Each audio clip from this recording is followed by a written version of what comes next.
All right, real quick before we get into things, I realized today I was kind of rude. If you recall, 2 videos ago now, I had mentioned I had a guy come pick up that Ford tractor bumper from me. He actually, the guy that picked it up from me actually has a small YouTube channel himself. He's from about 25-ish minutes north-ish of here, up in fruit country. And his channel's called Fruit Farming Fords. So if you are into that blue shaded tractor, you might enjoy some of his stuff. He's got kind of a small family operation. He's got apples, he has pears, I think if I remember right, he said he has cherries. And then he also does some custom harvesting for other smaller farms. So I will put a link to his channel down in the description, and if you think that's something you might be interested in seeing, go check him out. So I should have done this the other day in the other video, but I had other things going on and I completely spaced the fact that I should have done it. So this is making up for it. We'll get it right here at the beginning of this one. So we got that out of the way. While I had my boss's spreader here, I figured it would be a good idea to get a little bit of fertilizer spread on that hay since I got it made.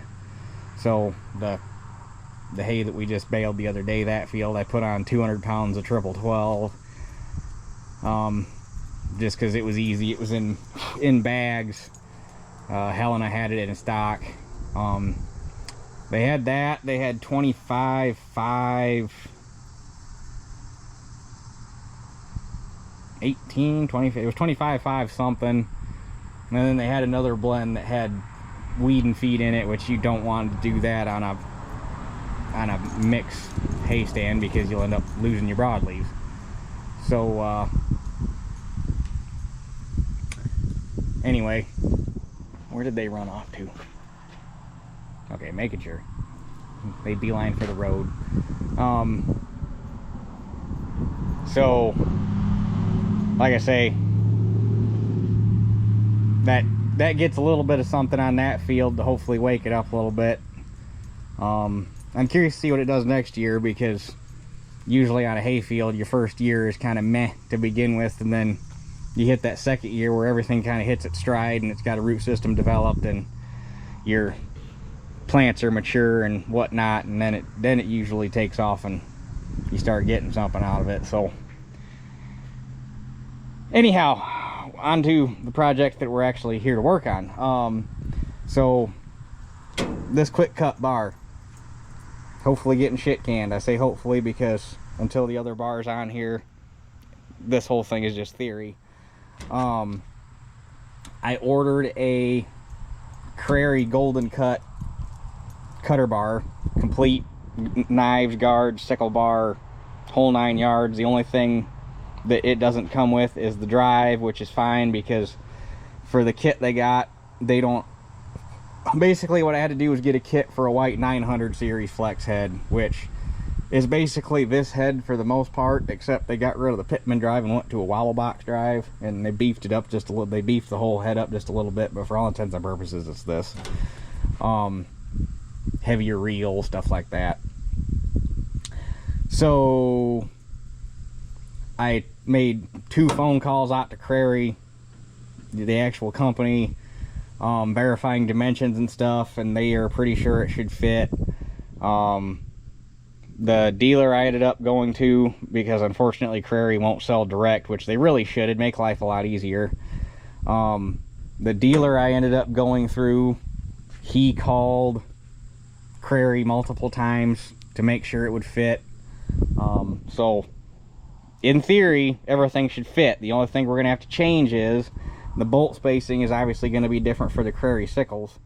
And I got a new sickle drive, since this one is the one that we broke cutting beans.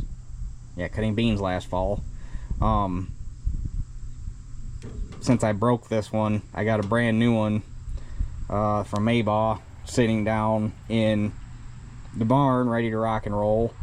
So we'll have to weld all the holes shut once we know where it's got to go on the new bar and the hole spacing, and we'll have to punch new holes in it, which is going to be a little interesting because it appears that the new one is made out of AR plate for wear resistance, which isn't a super huge deal. We'll just have to cut the holes with carbide. So that's where we're at. But before we get too far into this, I want to go down and get some boxes opened up and make sure, bring a couple guards up here, make sure the bolt spacing is correct and everything. Just kind of start making sure things will fit before we go whole hog and get this thing completely stripped, and we get to the point of the return is going to be a lot more work. That right there is what we like to see.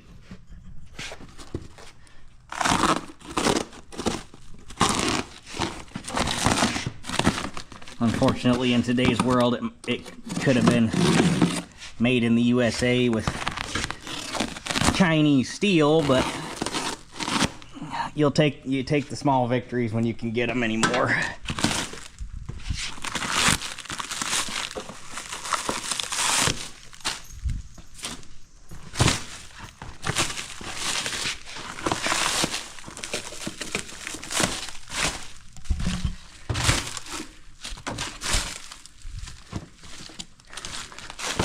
So the big box is obviously going to be, I wonder if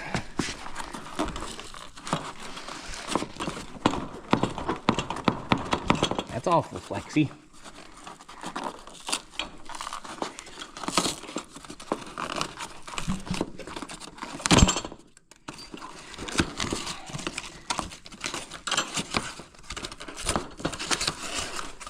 Oh sweet, it already comes with the sickles already assembled for the most part.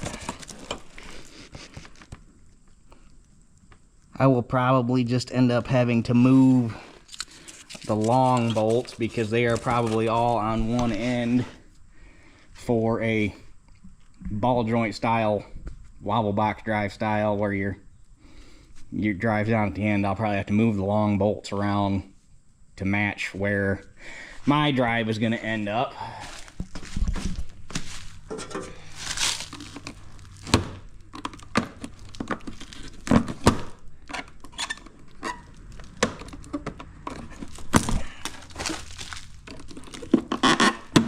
Alright, this is going to be easier with two hands. That's much better.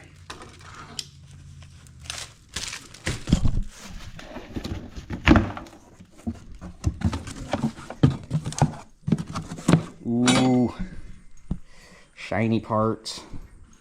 Made in Japan. Come on, Crary. You can't say one and then the other. Come on, man.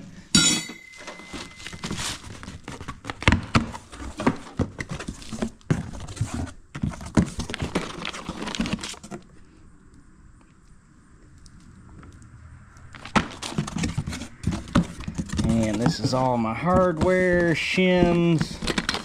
This kit comes with the spring-loaded hold downs.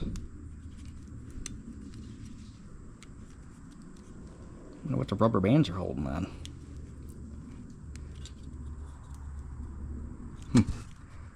So I wonder on these, because they've got them little plastic inserts. I wonder if those inserts are a replaceable part, or if you still have to replace the whole thing.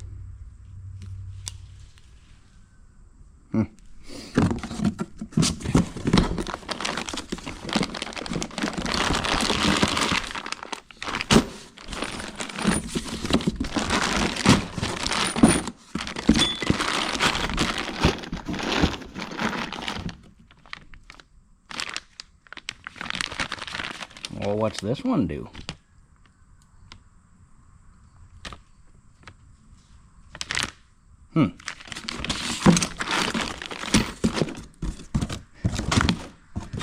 I guess we'll read the instructions, but take this guy with me so that we can check and make sure that the bolt spread is correct. It's supposed to be.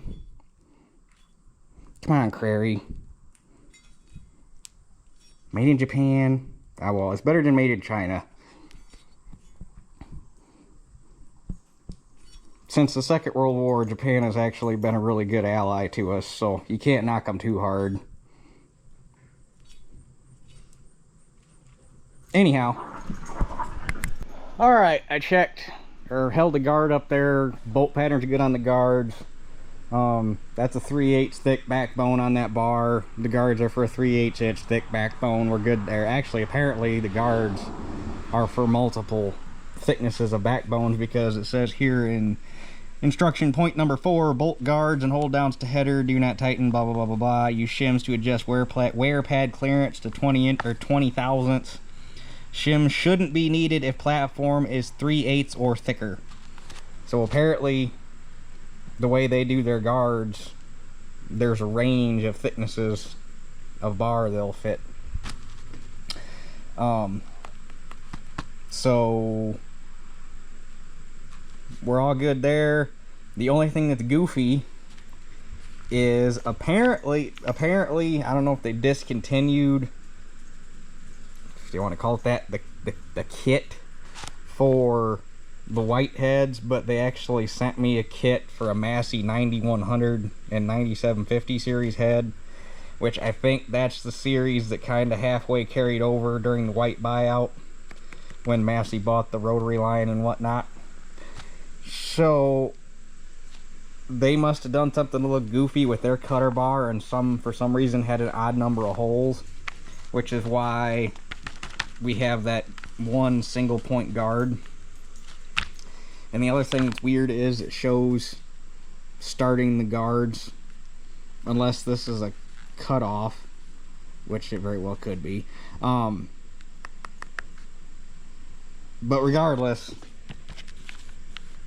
I counted them up just to make sure, and that head has 52 or 54 bolt holes in it for 27 guards. They sent me 26 hole guards and then that single point guard, so I'm gonna have to go through Shoop and which I was gonna order some spare, because this kit didn't come with spare wear parts, it was just the kit. So I wanted to order some spare sickles and some spare guards, which I should have done it when I just ordered the kit. I didn't. It was enough of a pain getting this kit ordered, and it's a direct result of dealer consolidation. For starters, I tried going through Shoop, because Shoop is a Crary dealer. Well, apparently Shoop doesn't carry this specific part number kit. It's like, okay, can you order me the kit? No, we can't do that if we don't stock it. So what's the point of being a dealer if you can't order the kit? Like, so I can order all the individual parts, but it would have been more expensive to do it that way than to just buy the kit. So I can order all the individual parts that I need if I need spare parts through Shoop. I just couldn't order the entire kit, which was kind of stupid. So that was a dead end. Then I went through our John Deere dealer, or tried to go through our John Deere dealer, because they're the closest, by mileage, the closest Crary dealer listed. And our dealer has, since I've been alive, our dealer started off as Klug Equipment, and then it went to Fillmore, and then it went to Great Lakes Green Power, and now it's Greenmark. All in the span of since I've been alive.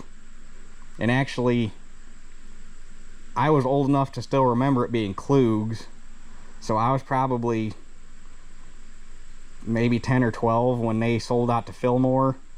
So technically it's sold out 4 times in half of my lifetime, so not that long. But anyway, they had the Crary dealer through Fillmore, which is 2 dealers ago, or 2 dealer groups ago. Well, fast forward 2 dealerships, or 2 dealer groups ahead, you go up there, they are still a Crary dealer, but nobody knows how the hell to order anything because they lost the book and yada yada yada. So they did finally get back to me, but it took them almost 3 weeks to do it. And in the meantime, I hadn't heard anything back from them, so I went to our New Holland dealer, which actually started off when I was still a little kid. They were an AGCO dealer, and then because of dealer consolidation, they dropped, or AGCO dropped them as a dealer, and they picked up New Holland. And then 5-ish years ago, probably about 5 years ago, because I bought, when they sold out to, now they're Burnups, I think it's actually just Burnups, still New Holland dealer. Now they're just part of the Burnups group, which is actually still a family group. They're not corporate. They've all got 7 stores, I think. But they actually had a bunch of Oliver and AGCO and White parts left over during the dealer transition, and I bought like $1,500–$1,600 for the crap off of them, new old stock. But anyway, Burnups was a Crary dealer because they picked it up when they bought out Wyatt. Okay, same deal. They lost all the books. They didn't have a password through Crary, yada yada yada. But at least down there, I mean, every once in a while you run across a jewel of a parts guy, and I called the guy, told him what I had going on. He said, I'm pretty sure, give me a minute, I'll get back to you. And it was probably 2–3 hours later. He called me back that evening. He said, yes, we are still a Crary dealer. No, we do not have a password, so I have to get an account set up through them, and it's too late to catch them. And I think this was on a Friday. So he said, Monday, I'll get everything set up with them, and I'll call you Monday afternoon. And sure as shit, the next Monday, like clockwork, it was probably like 2:30, 3 o'clock in the afternoon. He calls me, says, hey, we're all squared away. I got all my Crary credentials set back up. We're good to go. What we looking for? So I gave him the part number. He says, okay, I'll get this set up. Next day, same thing, about noon, 1 o'clock-ish somewhere. He says, okay, just run this past you again, make sure everything's okay. We double-check part numbers. He called him back a couple times to make sure everything was kosher. And, you know, within 3 days, minus the weekend, I had a cutter bar on the way. So, props to Burnups for having a decent parts guy who has the initiative to do something like that. So that was actually really, really pleasant. But anyway, not that anybody cares about that, but that's one of those many downfalls of dealer consolidation, is all the short line stuff gets 10 kinds of screwed up, because most of those places are only interested in the main line of the dealer. Anyway, so like I say, I'm gonna have to order 1 spare guard from a Shoop to complete my bar, and we just won't use that stub guard. And I'll have to cut the 1 finger off the outside, because we obviously won't need that. And order some spare sickles and whatnot, and we should be squared away. So with that being said, I am confident enough to start taking that guy apart. I want to get the bar slid out of it, so that if it's raining tomorrow, we can work on getting my new drive head matched up to the new cutter bar. So we'll work on that part first. Okay, first things first, to make life easier, I'm going to get all the floor plates out of the way so we're not working over top of them.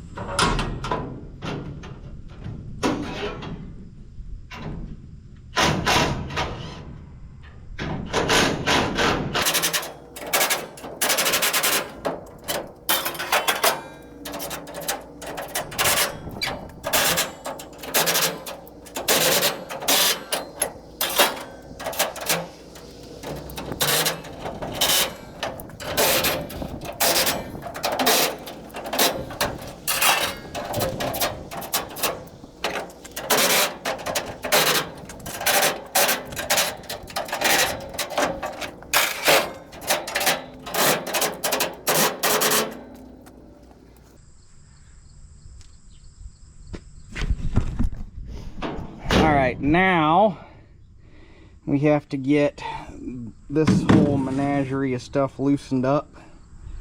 so we can get the drive plate unhooked from the sickle bar.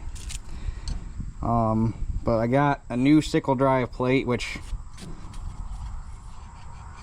I mean, I'm gonna hang on to this one in case we ever have an aw shit, but this one was pretty much shot when it broke anyhow.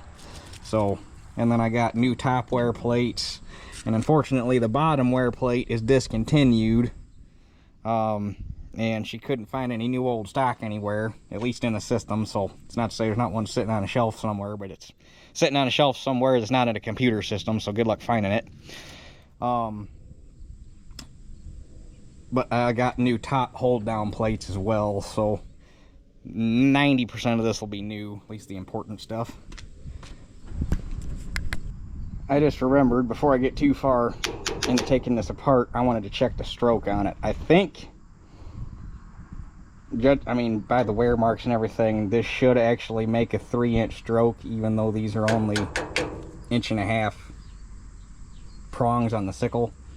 But I just want to make sure that it actually makes a full 3-inch stroke, because that's kind of important when you go to 3-inch sections. That way it goes point to point. So first thing I gotta do is get it. Oh, I'm not hooked up on the crescent wrench. So first thing we gotta do is get it all the way to one side.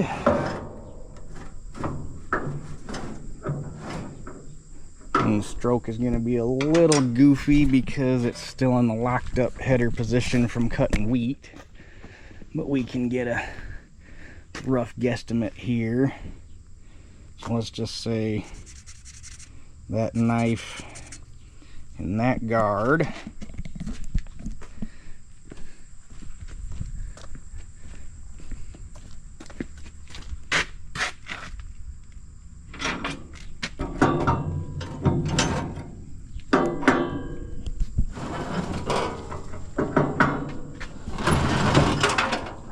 oops, forgot I had tools laying in there.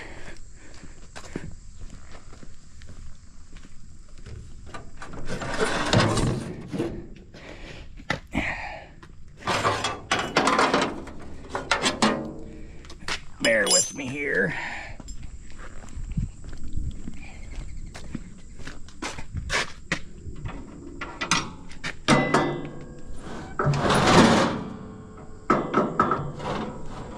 Now we're all the way to the other side. And so that jumped over this one and this one. So that should be a 3-inch stroke.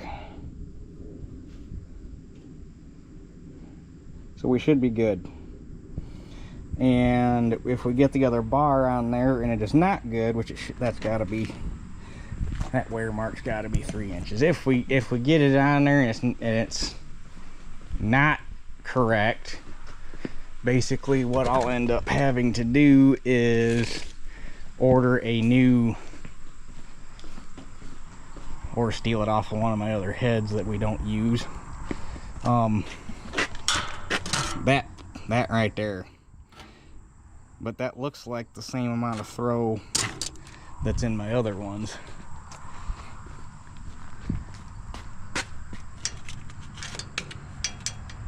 Yeah, that's okay. We're good. That's a 3-inch stroke, so, or a little more.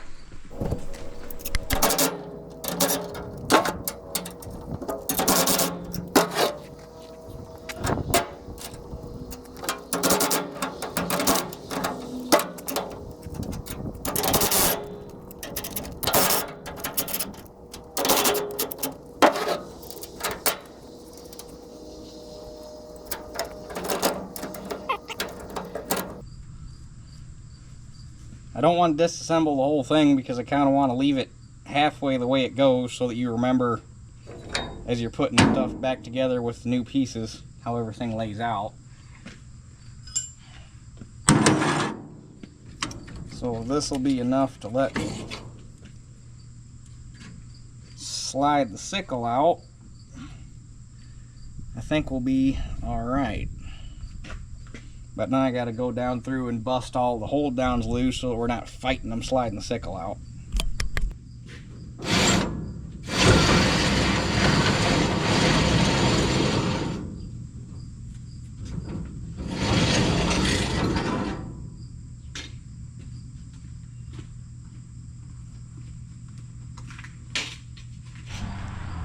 Okay, that bar is out. So now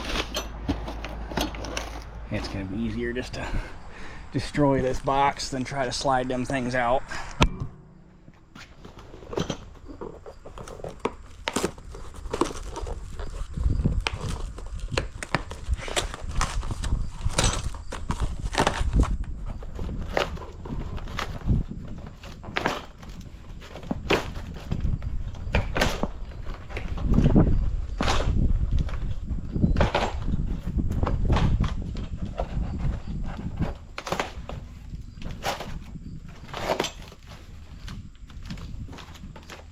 Oh, that is, ooh, that's shiny.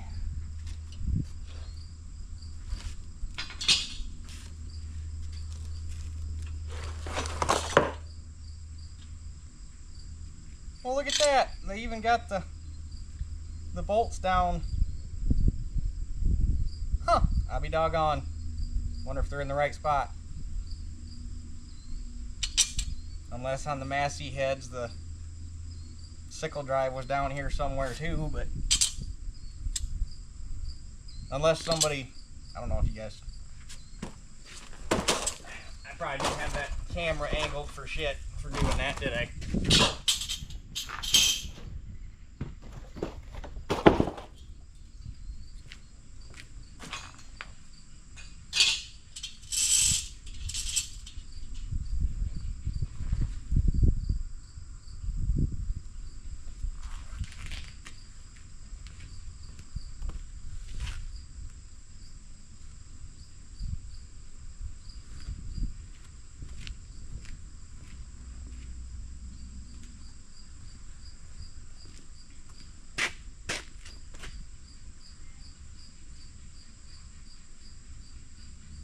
Alright, so now we got to get this guy all bolted up. Okay, so with these Crary Thunderbolt, they call these a Thunderbolt sickle bar because of the bolts. They designed them to be modular so that you didn't have to buy specific bar lengths. You could build bars. So they've got these lap joints in them, right there and right there. And you put them together and they're a pretty tight fit, and they specifically tell you do not draw them together with the bolts because you could stretch the bolts. So what we're gonna do is I'm gonna go find a clamp that'll work, and we'll use a clamp to squeeze them together.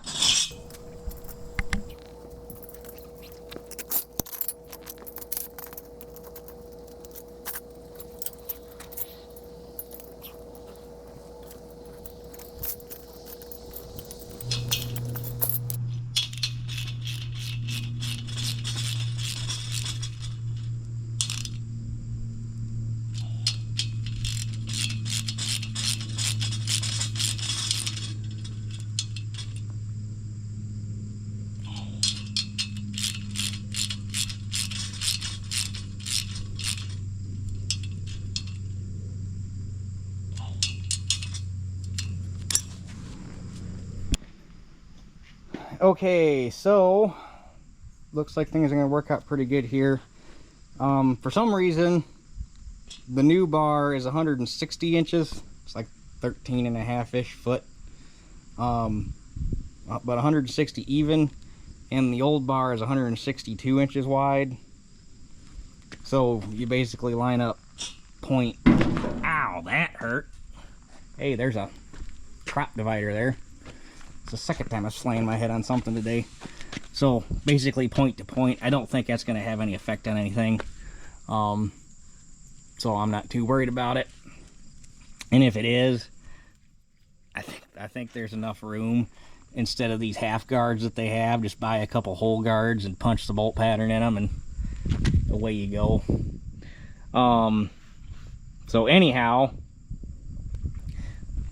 where they put the drive bolts is in the wrong spot, but it's going to work out perfect to catch these 6, as long as my new drive is wide enough to catch all 6. So I'm going to go down and grab that, and we'll hold it up, and as long as it'll span that, we should be golden.